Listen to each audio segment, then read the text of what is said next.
I'm excited to announce that this episode of the Cole Memo is brought to you by the folks at River Bluff Collective. In case you didn't know, River Bluff is a licensed social equity cannabis business in the state of Illinois owned by three siblings. They invested their life savings to apply for a dispensary license and ultimately won a social equity lottery ball, which allowed them to build up their business with the help of an investment team. They've also leaned into hemp to finance their operation. You can enjoy their amazing hemp derived products like edibles, tinctures, and beverages, which can be delivered straight to your door, absolutely legally, from riverbluffcollective.com. I've also thrown that link in the episode description for your convenience. Many of you might already know that the River Bluff Punch Pop is one of my absolute favorite cannabis products I have ever tried. With a whopping 50 milligrams of THC per can, it delivers great effects almost instantaneously. But I realize that this dosage is a little bit high for most people. So for those looking for lower dosed beverages, they also offer the Bluff Punch Pops in 10 milligram form factors, and they even have lower dosed beverages that are suitable for all tolerances, right? So right now I got my hands on some of their lemon seltzers. They've also got this strawberry acai lemonade seltzer, and there's just 4 milligrams of THC per can for both of these drinks. Perfect for people that are cannabis curious. So if you're a cannabis veteran, you might consider trying something like 50 milligrams. But if you're new to it or just have a lower tolerance, you might consider trying some of the lower dosed drinks. And if you're thinking of trying these drinks, this is the month to do it. For the entire month of August 2024, you can enjoy a 40% discount on 4 packs of the 10 milligram or 50 milligram River Bluff sodas. No need for a discount code. The savings are automatically applied at checkout. So don't miss out. Explore their website at riverbluffcollective.com to find those amazing deals on these amazing products. Folks, you must be 21 plus to purchase, and please consume responsibly. I want to be very clear. These hemp-derived products are not sold in dispensaries. If you'd like to find a place to purchase them, once again, the best place to go is riverbluffcollective.com. But if you're really looking for it in store, at the bottom of riverbluffcollective.com, you'll find the store locator. And that's where you can find a River Bluff Collective store near you. Off the top of my head, I know there's one in East Dubuque, Illinois. So check that out. Have fun. Enjoy the products responsibly, and enjoy this episode of The Cole Memo.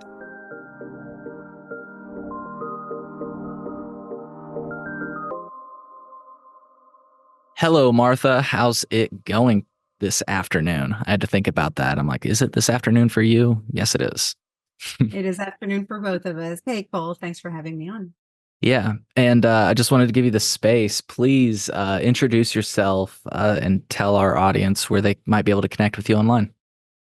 Yeah, so I'm a little bit of everything, kind of a jack of all trades. I've been a long-term entrepreneur, started out on the online space, and then decided to do some politics. And I ran for local office here in Miami. Actually, was a community council member before trying to run for commission. Came in second, started I have the weird distinction of being the first political candidate to use OnlyFans as a platform. And I did that to kind of showcase how dirty politics are, and showed how my opponent in the race was, taking in donations from all sorts and actually giving donations as a Republican to Democrats, especially Democrats that were in favor of abortion and things that he purposefully was saying that he was against. So, just trying to point out all the dirty things in politics. And then really got involved.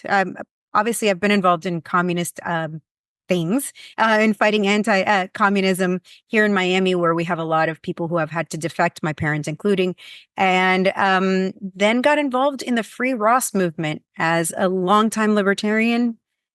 That's just a subject that's near and dear to my heart. And then I had the wonderful opportunity to meet his mom and become friends with her. And the mom thing just clicked within me. And I was like, how is it possible that Ross is in this cage and his mom can't hug him and can't have him because he had dared to start a website? So a little bit of everything. I've done a little bit of everything, started my own brand of Delta 8 as well, done a lot of stuff in a lot of different spaces. So people can connect with me, especially on X. It's my favorite platform, as Bueno for Miami. That goes back to when I was running.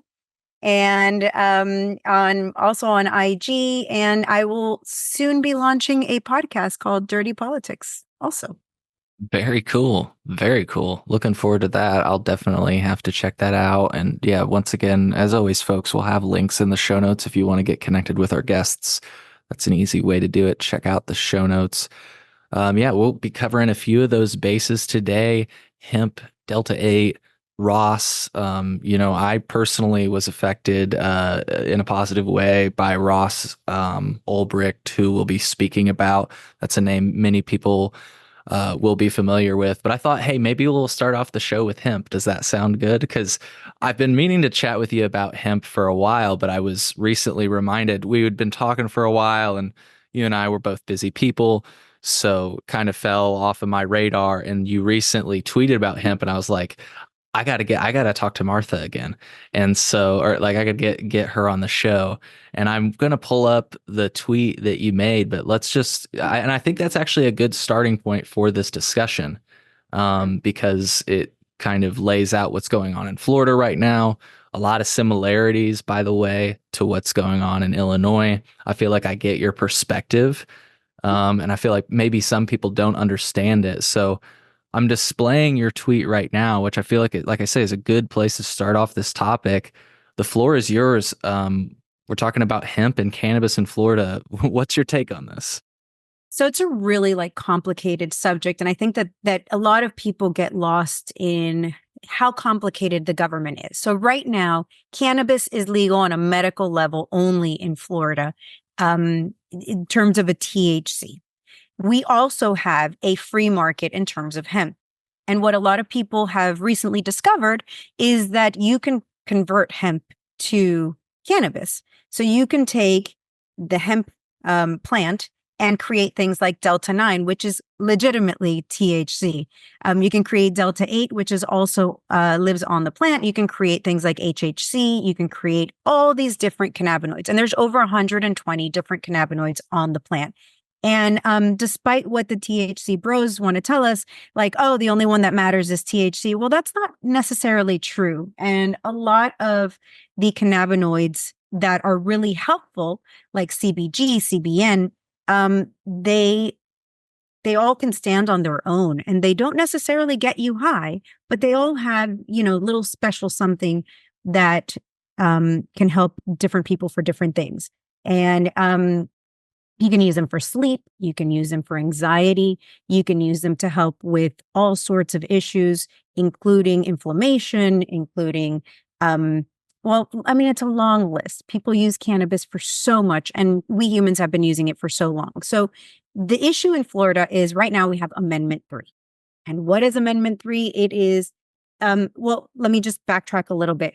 I think people need to understand the difference between a law and an amendment to the Constitution of the state. When we say Amendment 3 will change the Constitution of Florida, it means that it will enshrine upon the Constitution these laws. That is way worse than, for example, our legislature creating a law, because that law can be amended. What happens when you do an amendment, and the words are so similar, and this is something that before I got started in really doing the work of trying to educate people and going and speaking before legislatures, I was like so confused, and I was like, but what does this mean? And it was a lot of great people that taught me a lot of this. So I am hopeful that whoever's listening to this, if you don't already know these things, if you do, I'm sorry that I'm repeating it. And if you don't, I hope that I'm educating you not only on this law, but on how laws happen. So the state of Florida has a constitution, like the regular United States also has a constitution. What they are proposing is like adding another constitutional amendment, like the Second Amendment, like the 16th Amendment, like whatever. It is an amendment that will permanently stay on our Constitution. And the only way to change it is to get a large number of signatures. Something for this amendment that Trulieve put in over $50 million to achieve. Now, that means that if we want to change this law moving forward, we too will have to come up with some absurd number of dollars, probably more than 50 million, and get a large amount of signatures to change it. So this isn't just, oh, well, we can change it down the line. That's not how this works. So what is in this constitutional amendment? And I have it here. I can send it to you so you can put it in the show notes. But what is the major offense of this constitutional amendment? And it is right at the beginning. And it says number 3 of the very first part, it says public policy. And I'm just going to skip to number 3 and say actions and conduct by the Medical Marijuana Treatment Center, which are the people that were registered by the state. The license is well over millions of dollars to get it. And there's only 22 at this moment. So it's not a whole lot of people. In a state of over 20 million, we only have 22 licenses. It says the treatment center registered with the department or its agents or employees and in compliance with this section and department regulations shall not be subject to criminal or civil liability or sanctions under Florida law. Now, just to say what that means is the state can basically make them never be liable for anything. And one of the pushbacks I received when I posted that was somebody said, well, but you have to be compliant within the state. And that right there is an issue. I have been attempting to do a FOIA request of the state for quite some time. I and many others, there have been at least 4 to 5 different people that have been attempting this, and they will not respond to us.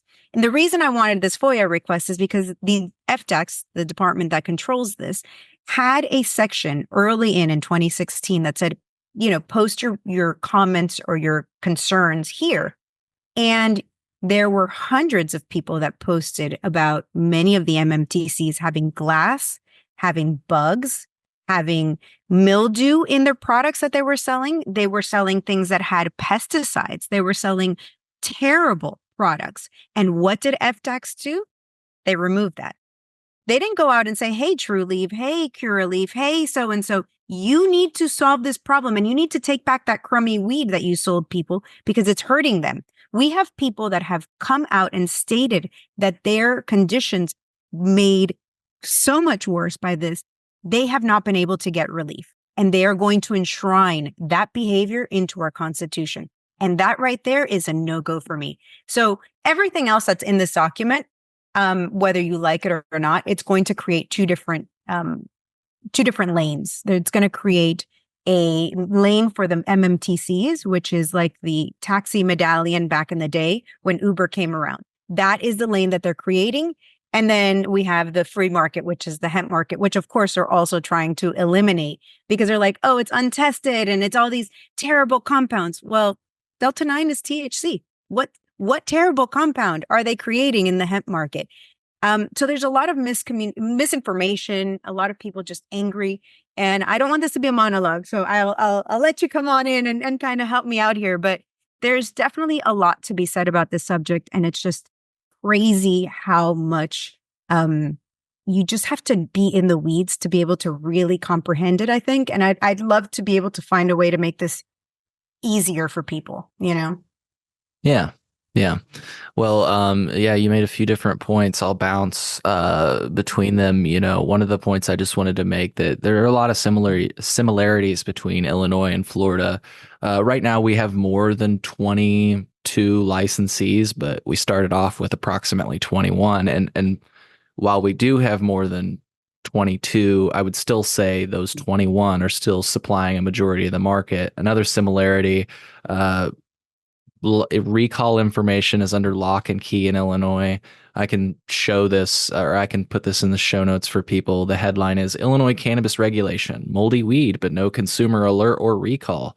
Secret investigations. Everything with regard to recalls. Actually, well, let's just put it this way. There's been like one recall in the state of Illinois, and that only happened because what's that?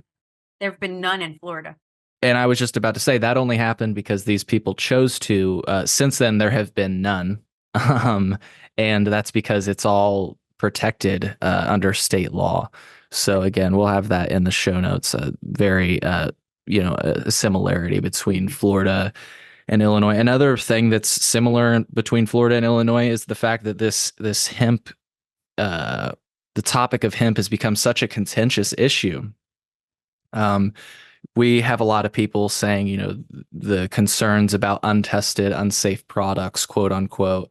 More specifically in Illinois, there's been like a PR push to claim that high schoolers are like all overdosing on these hemp derived products.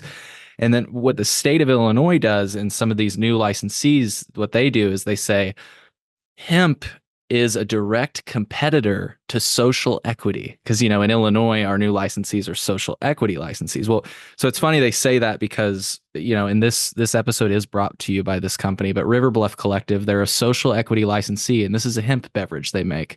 So is it a direct competitor to social equity licensees if social equity licensees can make them and do make these products? The other point I just wanted to quickly bring up that I know I'm kind of machine gunning through points here, but you just covered a lot of bases. So this is just going to be, let's go. Yeah. You brought up the point of hemp, but I think it's important that we just like back up and define it for a second. And I like this graphic. It's made by Brian Box Brown, a comic artist that people should check out. He talks about a lot of the subjects we're actually going to be discussing today, including like the idea of an open market versus this idea of, keeping the licenses constricted. The 2018 Farm Bill created language that meant that any hemp product with less than 0.3% THC by weight is just legal hemp. So the way I like to break that down is, and I love this graphic because it's just, as long as you have a gummy or a drink where most of it is, the other ingredients, and then just 0.3% of that is THC, well, then that's a legal product. And the reason I'm so obsessed with this topic is because I feel like if we would have been presented with this option and like, let's just say like 5 years ago, 10 years ago, we would have been like, this seems silly, but I'll take it. You know what I mean? My favorite part about this is how Democrats are always, and I'm nonpartisan, I could care less about the duopoly, but Democrats generally are like, we're in favor of legalizing cannabis. Well, they've done nothing. And then Trump, who's been like, yeah, I'm not really in favor of any of this, legalized hemp in 2018 with that farm bill. And I don't even think he did it on purpose, which is like the worst part. Because, like I'll say this and people are like, oh, don't give Trump another point. I'm not. I don't think he did it on purpose. I think he signed the farm bill and nobody had any way of knowing that, chemistry is so wonderful that they could just convert hemp into a THC product. And now it's legal. So I think it's one of those cases where the market just beat government at their own game.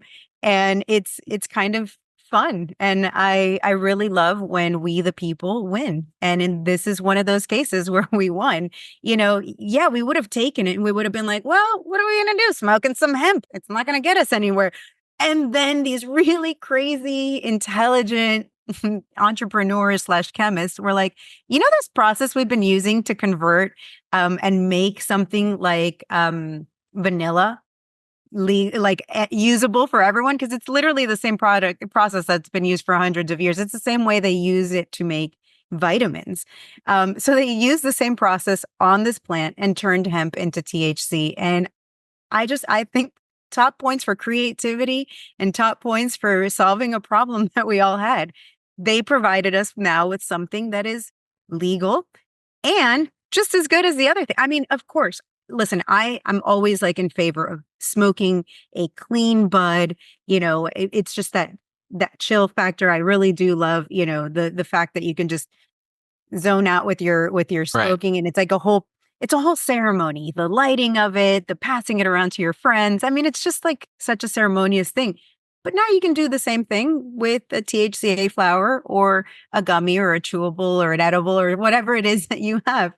And props to Trump for that, even though he didn't probably intend to do it. Well, and I mean, so that's like kind of the crux of this debate, right? Is like, what was the intent? And my thing is like, whatever the intent was, and I'm not, a lawyer, but I've talked to different ones, and it's like whatever the intent was, the language is clear. And, that's why these things are able to happen. And, you make a lot of really good points about, synthesized products. I think that those are, definitely an avenue people can go down. But like, and just before we move on from that, like Delta 8 was first identified and acknowledged, shout out to my home state, by researcher Roger Adams in 1942. If you go to the University of Illinois today, there's buildings that bear his name. He discovered Delta 8 and THC and CBD back in the day. And guess what? He synthesized them, and it was fine. But And nobody died. yeah, so but to move on from that, like frankly, like the synthesized products are interesting. The first place I ever tried Delta 8 was in an Illinois cannabis dispensary. I've posted that, so it's been sold in dispensaries across in many states, including Illinois. The synthesized cannabinoids are all good and well for me, but honestly, I think it is hilarious that yeah, most of the cannabis sold, at least in Illinois and a lot of dispensaries, could qualify as THCA flower, or the edibles could be sold as hemp edibles. And in fact, I've talked to a lot of the operators in the state. They're making them with hemp derived cannabinoids anyways. So they It's literally, cheaper, so they're like, let's go for it, because right. you can ship it across state lines, which is Hmm. even more wonderful. Like, these dispensaries have had these draconian rules that they themselves, in some cases, in the case of Florida, created for themselves. And now they see that their competition, the free hemp market, don't have to comply with those rules. They don't have to comply with the 280Es. They don't have to comply with the state, with keeping it within the state. And they're upset by it, and rightfully so. The free market person in me is like, everybody should be able to have these wonderful rules. And then they just kind of like stick it to the guys that have been screwing us for a long time. It's like, nah, you built those rules. Keep them. They're yours. And we don't want them. So I'm kind of torn between them. I kind of want to be like, I feel your pain, but also, mm. Well, and that's just like that's kind of the point in me bringing this up earlier, is these social equity licensees will complain about these hemp businesses that can just get started. Meanwhile, this social equity business used hemp to finance their operation. Instead of complaining about it, they took advantage of it. And it's like, my question to you actually is like, it's interesting. I'm sure you've heard that talking point. It's like, oh, all we want is one set of rules. I'm like, okay, but why are you supporting the one set of rules that keeps people out of the market? Because that's really what this debate seems to come down to. I've never heard anybody say that they want to sell to kids or that they want to sell untested, unregulated products. They say they want an opportunity to participate. And the response is no. The response is, if everyone participated, they would have to compete based on actual products and not based on the government monopoly of force. So if you're a True Leave, it's easier to spend $50 million to keep the market closed than it is to take those same $50 million and improve your product, your processes, and your strains, and actually get a product out there that people want instead of by force. And I think that's the bottom line of it. I mean, listen, the social equity thing is adorable. And I love that we are now talking about it, because as a female and as a Latina, I've been screwed out of the market now multiple times.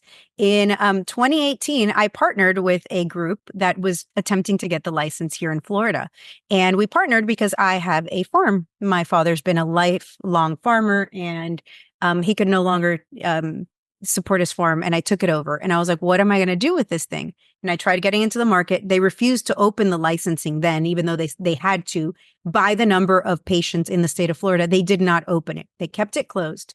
And then they opened during COVID the hemp license. And I was like, well, I guess I'm not going to go into THC. I'm going to go into the hemp field. And I built greenhouses, and I thankfully started with a very small crop, and realized early in that hemp does not like to stay at the 0.3% level. Actually, there is no hemp on this planet that is 0.3%. It is 1% and above. And what did the state of Florida do?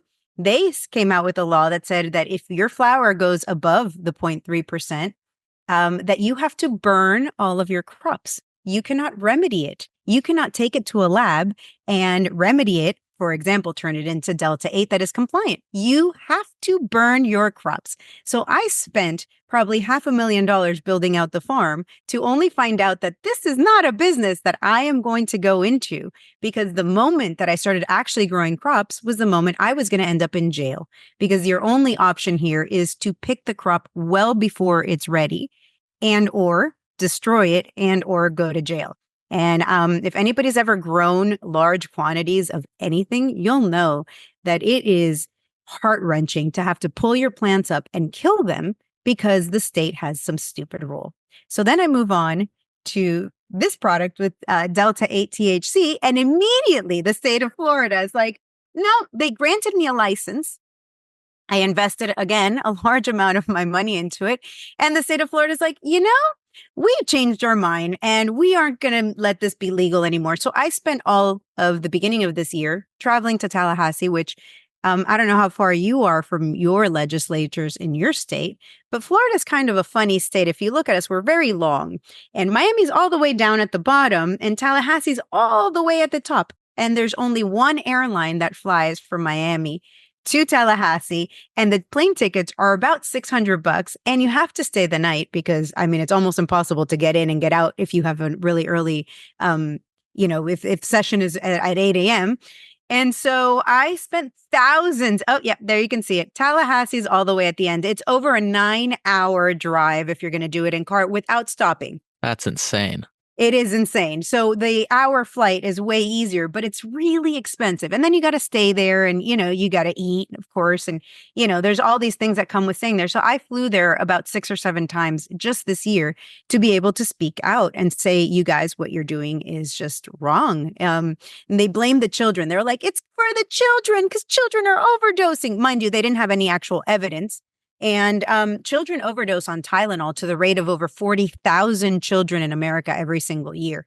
Overdose, and over 300 children die. And yet Tylenol, you can find it at CVS at the bottom shelf. They're or not energy protecting drinks. kids.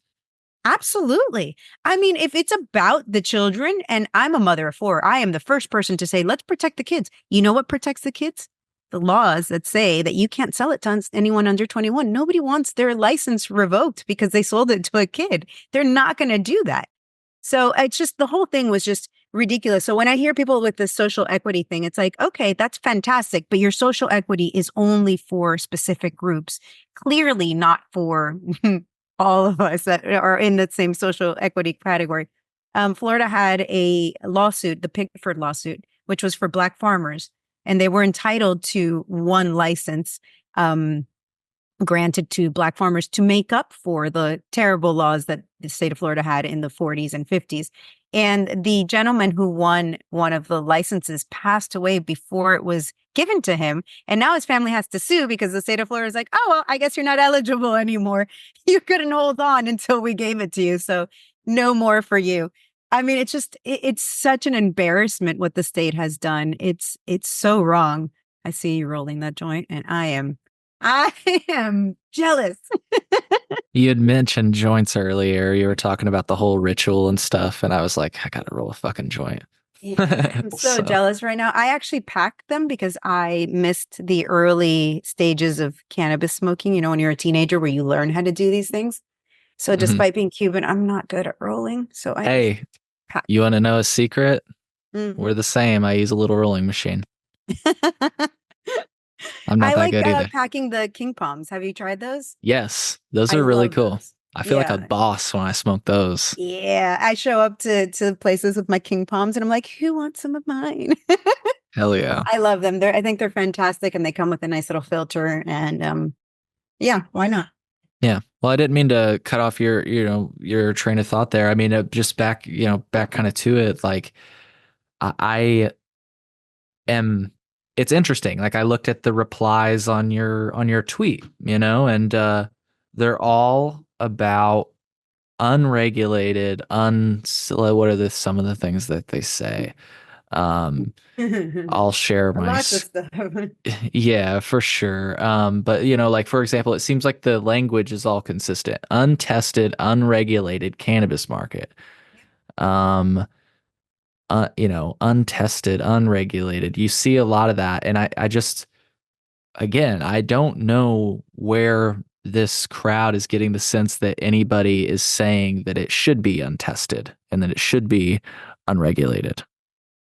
I think the biggest issue for what happens online is that none of these people have to use their name, their photos. And so you have a lot of people. Listen, $50 million for this to pass is a lot of money. And clearly, the people who have been putting money behind this want to make sure that it gets passed. And I understand that you have an investment.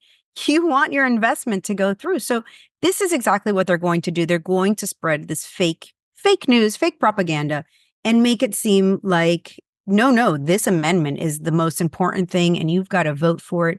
Like I said, it's going to enshrine on the Florida Constitution law, a law that is going to protect the MMTCs. Now, if you are somebody who, who is in an MMTC, this is a fantastic law for you, no matter what you do. And there have been cases where people who work at the MMTCs have passed away. I think, was it in Illinois that somebody aspirated too much of the fine dust of the keef or something? I believe that was True Leave in Massachusetts. Yeah, I'm not sure where. Lorna but McMurray, if people want to look up her name. Okay. That's So the woman. somebody has Yeah. passed away from working in these things. And listen, I mean, this could have happened anywhere. I'm not saying that this is like True Leave's fault necessarily. Maybe they didn't have good venting systems. I don't know what the issue was. But now those employees, well, they can't sue their employer when this happens to them. If Lorna had children, they can't go back and sue truly for this. They really can't do anything about it because, well, now they have this immunity. And I think that that's wrong. And that's just the employee side. What about the millions of people who walk into a dispensary and now they are just whatever they sell you, that's what you're going to get. And it's going to be expensive and it's going to be, crappy because that's how they roll. And the whole thing is just god awful. Why are we doing this? Greed. Yeah. Creating a monopoly. And I love to equate it to the Uber taxi medallion thing because once Uber actually was out the gate and government stopped going after them, those taxi medallions went from $1 million a piece to worthless. I remember there was video of AOC on the steps of the courts in New York City with like the taxi drivers, and I'm fighting for you. No, if you were really fighting for them, you wouldn't have had this taxi medallion issue, and anybody who wanted to operate a taxi, as long as they were vetted, should have been able to. But no, you wanted people to be under this rule where people had to be basically slaves to whoever owned that taxi medallion, working crazy hours, and for the people who were using the service. I mean, if you've ever taken a taxi versus an Uber, you know the difference. And for the people in the car, it's like, I'd much rather have somebody that I can see has 5,000, 10,000 reviews, has all of these things. And I can tell him, or I can complain about him and say, hey, guess what? This guy drove crazy and I'm never going to get in a car with him again. 0 stars for you. As opposed to a taxi, which I've never been in a taxi that wasn't like fearing for my life at any point. Yeah. So, I mean, it's crazy. And just because we don't have the same licensing as the MMTCs or the MSOs or whatever, doesn't mean our products aren't tested. My own product gets tested consistently and often, both for quality and the Delta 8 in it. I mean, there's no reason you couldn't. It's not like laboratories will only work with people with a certain license. If you pay a lab to test your product, they will test your product. I mean, it's pretty simple. And then you show this to the world. So where we keep getting that messaging that like only these people can do this job and do it well, as we've proven or shown before, like the MSOs aren't actually innocent little creatures. They're not like rainbows and butterflies and everything's wonderful because they're under the government. No, that's not how this works. And it's just ridiculous. And the whole talking point is just, it's so frustrating. Yeah, and I got into a debate with somebody recently, and I was just simply saying that, first of all, I'm not aware of anybody that doesn't say that they're willing to be tested, or like you say, test themselves. Like, this product is tested. All of the hemp products I've ever really tried are tested. And frankly, if you get one that isn't, I'm sorry, but this isn't like a new issue. If you have you been smoking weed for like the past 10 years? Like, if you find a plug, as we used to call them, and they don't have quality materials, like, find a new fucking guy. And my thing is, somebody came at me when I said that, and they're like, "Are you seriously arguing that?" Um, like, and I also pointed out that weed testing is flawed, which is something I brought up a True. little bit earlier. If you're going to use that as your backstop for your argument, you should realize that it's a flawed backstop. And so they said to me, like, are you actually arguing that because dispensary testing is flawed, that you should get weed from somebody that God only knows who grows it and it's untested, but it's better? And I'm saying, I'm not arguing that untested weed is better, rather that the currently cannabis testing is flawed and needs significant improvement. You need to look no further than, lab shopping, inflation of THC percentage, remediation.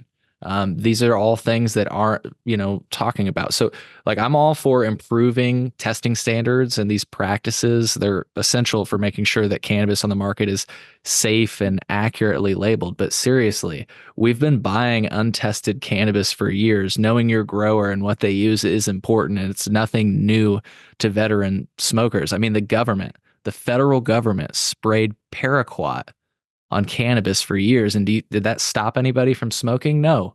We found We trusted used to buy sources. Mexican brick that smelled like ammonia, for crying out loud. I Right. mean, like OG smokers, now we have like, well, at least there's organic and, you can find stuff that's been cleaned and purified. And I mean, the right way to do it is to flush the plant 2 weeks before, before harvesting.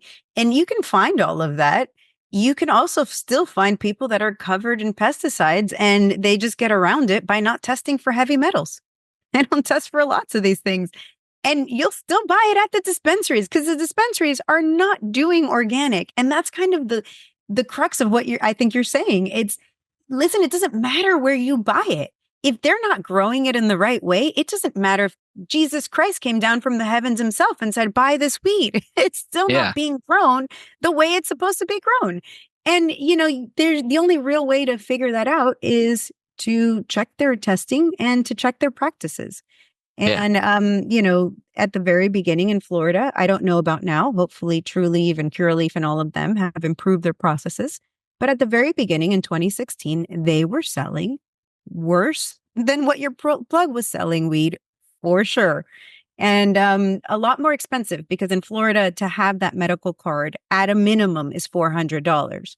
And I don't know what that buys in Illinois, but I can tell you that with $400, you can buy probably a year's supply, depending on how much you need, of Delta 8, Delta 9, Delta 10. So, $400 for a card because it's 75 to the state plus 2 doctor visits. That's a lot of cheese that you're putting out there for not a whole lot of bang for your buck. That's $400, $400 to $600 without a single ounce of weed in your hand. And yeah, that's just not cool, especially for people who are on fixed incomes, as cannabis now is really something for the elderly, especially here in Florida. I never thought that this would be a thing, but the elderly are getting on board and I'm here for it. I mean, your last year should be pain-free and fun. Why not?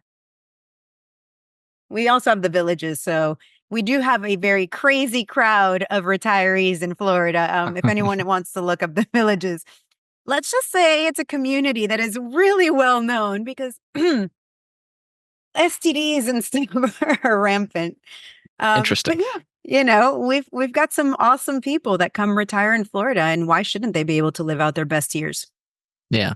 Well, I want to put a cap on this conversation. We can close out with a little talk on Ross, so that that stays on people's radar. But I guess just I want to give you the space before we close, and I wanted to also put this idea out there. I mean, like, look, if your concern is untested, unregulated cannabis, I feel like the solution is that if somebody passes whatever tests you have, and I argue those tests should be better, by the way, that your backstop is flawed if that's what you're using. But let's just say, since testing is your backstop, I argue that if somebody passes testing, they should be able to put their stuff on the shelves, Absolutely. They should be able to. right? It should be, the best product should win. It shouldn't be who the government chooses. And I'm watching you smoke, and I am so jealous right now that I can't smoke indoors. And I also don't have any smoking materials with me to smoke on screen. So I'm gonna I'm gonna do that thing that you're not supposed to do and take one of my own products. Actually, I'm gonna take half because You're getting high on your own supply. Hey, hell yeah. Cheers. Cheers, Martha. cheers. And one of the things that I do like is it takes away anxiety. So let's go for it. Yeah. Yeah. Well, Celtic if tends to be better for me for anxiety. I take it when flying because I'm a nervous Nelly when I fly. So Yeah, if people want that, if they just look in your Twitter description or something, they can find your products. yes, they can. It's rgood.com. I'm actually going to be closing out the website here soon. Like I said, I went to Tallahassee and fought a whole bunch, and that took a lot of time and energy from the business. But I'm looking to white label this for other people. I'm going to just change the business model because I don't really want to do the branding. So I split it in half. I'm just going to take half. Cool. Well, before we move on, like I said, I wanted to give you the space. Was there, again, this tweet went like, I mean, a lot of your tweets blow up, but this one went especially viral, I would say, in the cannabis investment community. You pissed a lot of people off, Martha. Before we move on, do you either want to address that, or do you, I just want to give you the space. Anything else on this topic? No, I mean, when people come after me for speaking the truth, I find it very telling, especially if they're in this community. I mean, go ahead, hit me with the facts, and I will respond. I just don't like this attack. It's like if we're not on the same exact page, we're obviously enemies, and I think that that again comes from the fact that they have a lot to lose.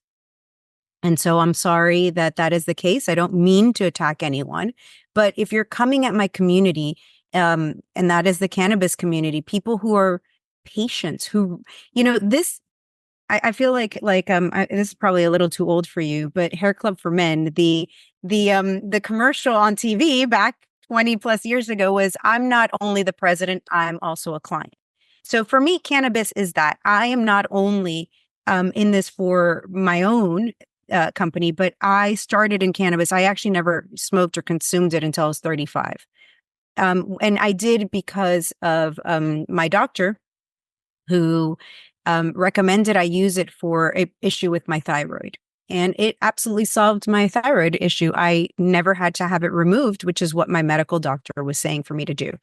And in the process of taking care of my thyroid, I took large doses of RSO, which I don't recommend for newbies. It is very difficult to manage your day while you are high as a kite at all times. But in the process of that, I also discovered that issues that I had with my arthritis went away, and issues that I had with, just anxiety that I was suffering in my life went away. And so I fell in love with this plant. I fell in love with what it can do for the human body. I fell in love with the research that I did, learning that your body goes into homeostasis which is basically it balances you out, it chills you out, it does all these wonderful things. You can use topical creams and it's fantastic. I've used it for psoriasis and dry skin. I mean, it's just, I hate to sound like the crazy, like you can use it on anything, but you can pretty much use this plant for pretty much anything. And if you can't, then you desperately need a doctor and a hospital, because that's pretty much where you probably need something a lot stronger at that point. But for your minor aches and pains, for minor things up to cancer prevention and issues with cancerous cells, you can use this plant. And I hate when people attack it, and I will defend this plant with everything I have. So yeah, to the MSOs, keep coming at me. You just make me more popular. So Thanks. Well, I was gonna pull up one last picture before I go, just because I honestly don't know many people that use Delta 8, but I do. I recently met somebody when they were trying to ban it, and this woman, I'm just showing an image of her. People can do their own research. Her name's Vicky, and she was on a lot of, as she told me, a lot of different concoctions of like pharmaceutical medications back in the day. And she's actually telling her story in this video here. And she found this Delta 8 product and other products as well. But I believe specifically the Delta 8 products she names as being helpful to her. And so, there's a place for everything. And that's the way that I look at these, cannabinoids. Maybe they're not for you if you're looking for a recreational high. This is adult use cannabis, oftentimes medical cannabis. And so, it's not always that you take these cannabinoids and you feel like, whoa, man, it might be that you're getting relief from some like, something you're suffering from. So I think it's important to remember, folks, that let's not discriminate against these cannabinoids. I love them all equally. I And do too. And they all have, that you would take a CBN for sleep. You'd maybe, like I said, for me, it's traveling on an airplane. First of all, if you're with a THC product, I have to worry about the government coming after me. And that gives me crazy anxiety. I mean, you can't know what they do. We'll Mhm. get into Ross in a minute and not be anxious over it. So if you're going to cross state lines, I'd rather travel with something that's legal, and I'd rather travel with something that gives me less anxiety, not more. So there's a cannabinoid for pretty much everything. And if you need any help, I'm sure there's plenty of people that can help. I'd help you identify those cannabinoids. Actually, if you go into the smoke shops, a lot of smoke shops, the people that work there are incredibly knowledgeable on the different cannabinoids. And, there's not a lot of testing. So it's kind of hit or miss. And sometimes you're just going to have to try them out for yourself. But Yeah. definitely, it depends on the cannabinoid and it depends on what you're looking to achieve. But I love that you pulled up Vicky. I'm glad that it's helping her. And yeah, this is a plant about love and loving one another and helping them live their best life. And if it helps her live her best life, that's awesome. Yeah. And yeah, for our last subject, I just thought we could talk about Ross Ulbricht because I wanted to talk to you about Ross anyways, but his name was recently brought up at a Bitcoin conference, which just a little bit of background before I pitch it over to you and we start to close the show. Like I used to buy Bitcoin, but guess what? I used to use it the way that it's supposed to be used, which is to buy drugs. Now people buy Bitcoin and they hold on to them like it's an investment. Dude, I back in the day I had like 5 Bitcoin in my wallet and I spent them on the Silk Road and I don't regret it because it was the best experience ever. For those that don't know, Silk Road was like a free market for just about anything you could want. But specifically I used it to find cannabis back in the day when I didn't have the options that have been bestowed to me because of the Farm Bill and because of our state legal system, which doesn't really do the job, as we've kind of pointed out. Seems like the Farm Bill did more for cannabis than any state legal cannabis system has done so far. But anyways, before that, we had the Silk Road, and people can look into it if you're not already aware of it. But do you want to give any background before we talk about the most recent news with potential news with Ross and such? Sure. So, just to backtrack in what you said, Ross was a libertarian through and through. He was actually one of the first cohorts of Students for Liberty. He was part of the Ron Paul Revolution in 2012, and before, I think 2008. He was part of the Ron Paul Revolution. So Ross is somebody who believes in freedom through and through. And this website was not about selling drugs. And I know that that's the big misconception that people have about Ross. Ross believed in creating a free market using a coin that was unable to be, you know, confiscated by the government or whatever the case was. Bitcoin was just getting started. This is in the time where it was 10,000 Bitcoin for a pizza, I think was the what somebody paid for. So, I mean, we're talking about a very obscure coin. And to get to this website, you had to download a Tor browser. You needed to send in a money order. So talk about having to go to a store and get a money order. This is like kids today have no idea the struggle. You had to go to, pick up this money order, mail it into Mount Gox, which was a baseball trading site on the internet. And then they'd send you your Bitcoin, and then you could purchase on the Silk Road. And like I said, Ross wasn't in it to sell drugs per se. He was in it to create this free market, and he believed in the non-aggression principle. So the non-aggression principle applies to this website as well. You could buy and exchange anything as long as it didn't hurt a third party. That included children. There's no child pornography. There was no stolen goods.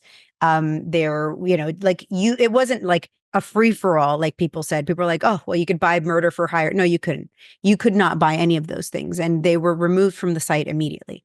What could you buy? You could buy, the number one thing sold on the Silk Road was cannabis. The number two thing, I think, was small amounts of mushrooms. There were other things. This is before the fentanyl crisis, but you could definitely buy cocaine and other drugs. And you could also buy art. You could buy gold. You could buy all sorts of things. Actually, the gold is a real great point, because one of the charges against Ross was that he laundered money, or conspiracy to launder money. And it had nothing to do with the Bitcoin. It had everything to do with the fact that people could use Bitcoin to buy gold. And the United States government really does not like competition.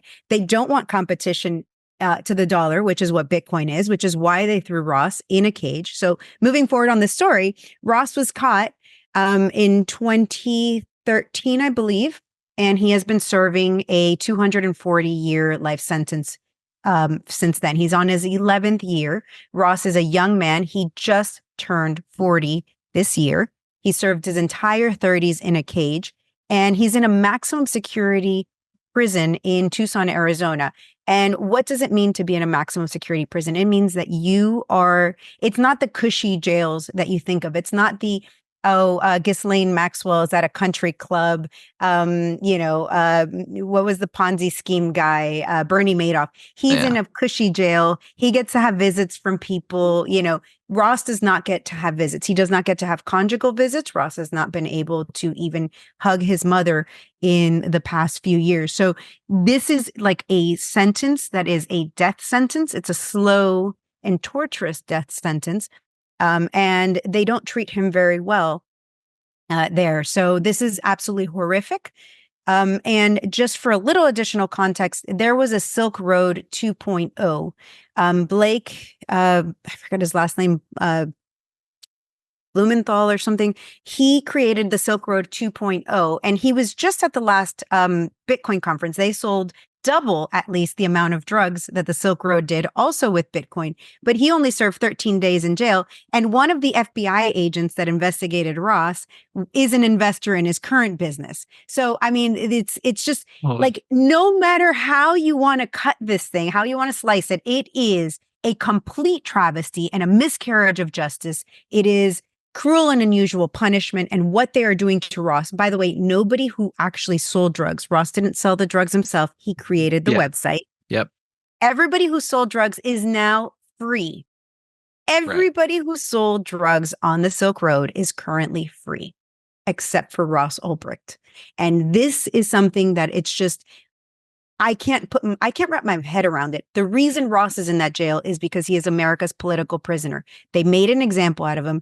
Judge Catherine Forrest, in her deliberation when she was giving him his sentence, said that his ideology was dangerous, an ideology that Ross had not left behind, and that there were chat logs where I guess Ross, or who they presumed to have been Ross, said that every transaction was a win against the state, against these draconian laws that prohibited people from being able to transact amongst themselves.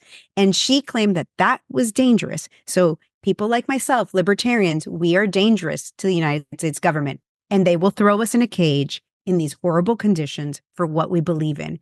So I feel like Ross is not only somebody that I look up to, he's very much who I consider my Neo, if you're familiar with the Matrix, but he's also, I am Ross. That's the bottom line. It could be me. If I was as brilliant as Ross, maybe I'd be sitting behind in a cage as well. Maybe, maybe one day I will be because I have a very big mouth and I don't believe that the government should be able to control me. So maybe that'll be me one day. And I believe it is all of our duty. If you feel this way about freedom, if you feel that people should have the right to transact, to openly transact, or build a website, then you too might be Ross.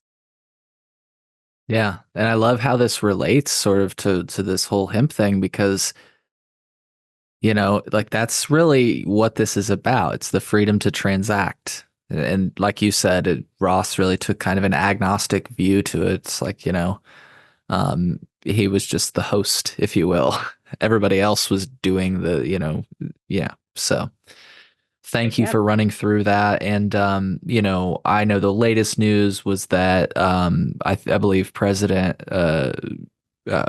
Trump had said that if reelected, he would, what is it, commute the sentence or Commute a what? sentence on day one of his presidency, 4 times served, which is a really big deal. Obviously, a pardon would be better, but I believe that in the history of the United States, I think there's only been one case of somebody directly pardoned out of prison. So a commutation means that Ross would be free. He'd still be a felon. He still wouldn't be able to consume any drugs himself. He wouldn't be able to have a gun. But in the grand scheme of things, we'll take it. And so because President Trump, he actually has said it now publicly twice. He said it first at the Libertarian National Convention to libertarians. I was in the third row. I went in there thinking, oh my God, I can't believe Trump is at our convention too. Oh boy, I guess now I probably have to support him.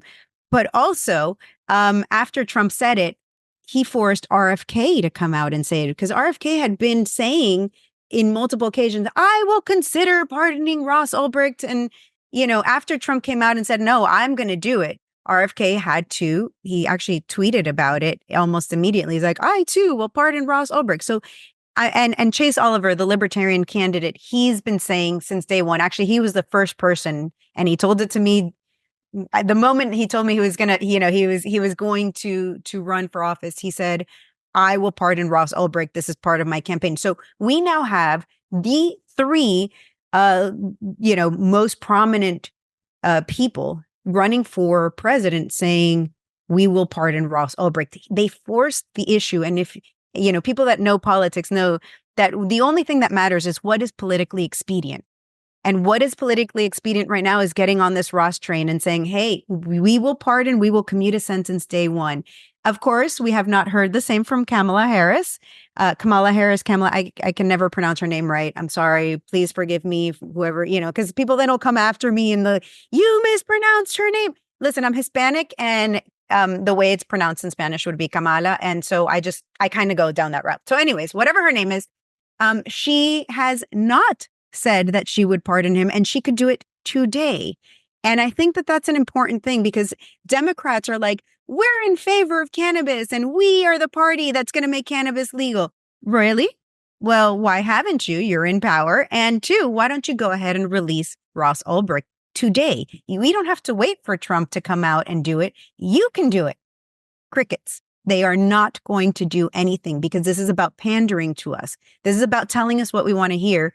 And I know that that's going to be the criticism on the Republican side as well. Like, oh, well, Trump is just telling you what you want to hear.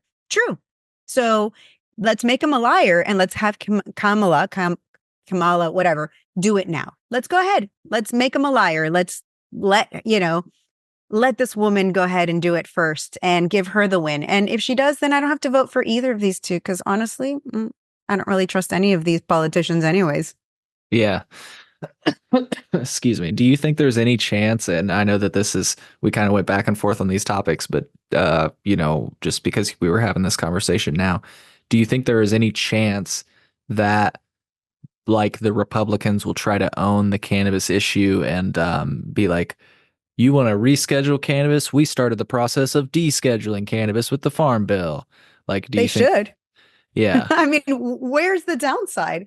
Why Yeah. wouldn't they? If I was running as a Republican right now, I'd be like, Democrats talk. we walk the walk, like, why wouldn't you? Yeah. And I If will I was say, Donald Trump, I'd be like, I made cannabis legal. Like, take it, own it, go for it. yeah, if I were him, yeah, I'd be like, I did it. I was just trying not to be loud about it, like Exactly. just to get the job done and move on type of We thing. just want to show that 6 years later, because that was 2018, it's been 6 years. The Hmm. world hasn't fallen apart. You're not seeing zombies in the street, which is what they tell you. It's like, oh my God, if you legalize cannabis, then everybody's going to be high. Yes, but also the world didn't fall apart. Like, Yeah. I do know that there's a lot of people that are now high. And I think that that's fine. People are drunk too, and the world hasn't ended. I mean, Yeah, and okay. to your point though, like the experiment of descheduled cannabis has been going on since 2018, and I'm not aware of any deaths. And even if there were, I want to be clear, safety isn't really the point in legalizing cannabis. It's about preventing a case like Ross Ulbricht, which I know he wasn't selling cannabis, but I'm talking about being jailed for a non-violent offense, right? Safety is not the point behind legalization point. Like everybody always likes to couch, and I'm kind of just talking to my audience right now. I know you, but like you're a libertarian. You agree with me on this one. Like a lot of the people that I see on social media and everything else will like couch, um, and I'm actually loose. I'm quoting Hamilton Morris. They'll couch, cannabis and it's safe, it's therapeutic, it's spiritual. When that's not the point, even if those things may be true, you're setting yourself up for failure because somebody will die from cannabis or something will go wrong. Does that mean we should start locking people up in cages again? No, that means we learned something. Because the point really was cognitive liberty, the ability to explore these different modes or experiences of consciousness. Um, Absolutely. whether The or not founding fathers grew safety. hemp. The founding fathers themselves grew hemp. The Constitution was written on hemp. As a matter of fact, there was a law in this country when the founding fathers were around that if you had X number of hectares, you had to grow hemp. It was feed for our cows. On my father's farm, my father was is a still a cattle farmer. And when I first started growing the hemp, the small quantity that I did, my dad's cows were still on the farm, and I had to put up barbed wire to keep them out because they absolutely love to eat cannabis or hemp. The plant itself, the stalk, the Right. leaves, they love it.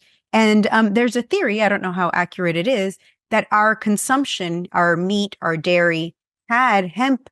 Hemp, you can eat hemp seeds. You can eat every part of the plant is edible to humans. It's edible Mhm. to cows as well. And cows this is part of their feed back before prohibition. And there's a theory that I've heard that a lot of over the last 100 plus years, our diets have changed so much that people are getting sicker and inflammation is up. And it very well may be because, well, our animals are no longer consuming it. So, again, not saying that you should go out and feed your cows hemp, but certainly doesn't hurt them. And they do love it.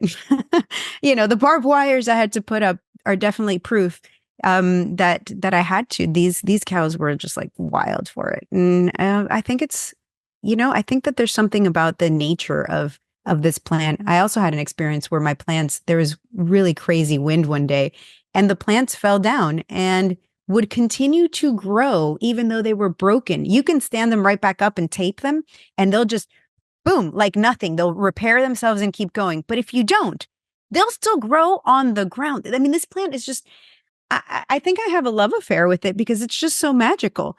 There's no part about this plant that isn't amazing. And so it's just wild to me that humans can't just freely use something that our founding fathers also grew and smoked and enjoyed, you know? Right. And I just want to remind folks again, alcohol and tobacco are legal, and are they safe? I That's not mean, the like, point. exactly. It's 80,000 not the point. Americans die every year from just alcohol poisoning. 80,000. We've Yeah. had over 8,000 years of recorded history on cannabis or hemp, whatever you want to call it. It's literally the same thing. It's just the amount of THC. So we've had over 8,000 years of recorded history. on cannabis and hemp, and absolutely zero people have died from just consuming hemp. You're more likely to die if like a bale of hemp falls on your head than you are if you smoke the entire bale of cannabis. So, Yeah. Hell yeah. Well, that's you know, a we're gonna put it in those terms. right.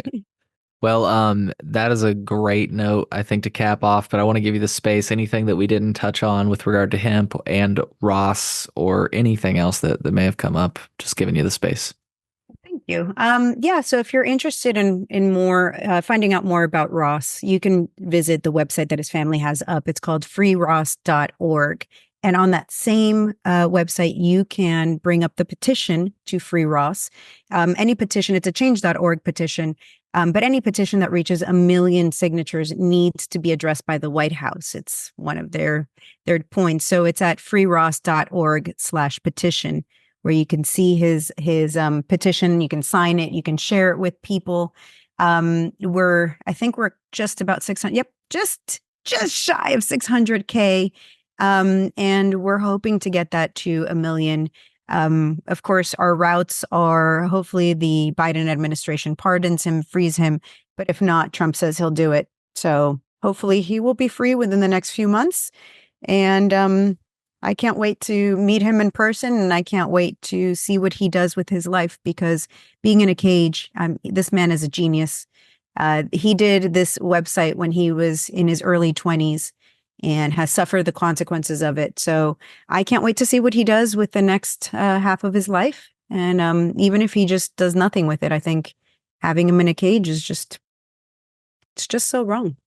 Yeah, it's crazy. I just saw it said it when he was 26. So that's insane to think about. Because It is. And who hasn't done something dumb in their early 20s? I mean, if we were judged on the dumbest thing we ever did in our 20s, and I'm not saying this was dumb. I'm of the belief that Ross is literally a genius, but I mean, I get it. It's dumb. He did something against the US government and he's paid for it. So if you're judged on the worst day in your early 20s, there's worse things to be judged on. I just don't think he should be in a cage for it. Totally agree. Totally agree. Well, Martha, I appreciate your time. I think, if we can, I know we're both really busy people, so if we can ever make this happen again, if I'm ever in Florida, I'll holler your way. If you're ever in Illinois for some strange reason, holler at me. And it's like, why would you?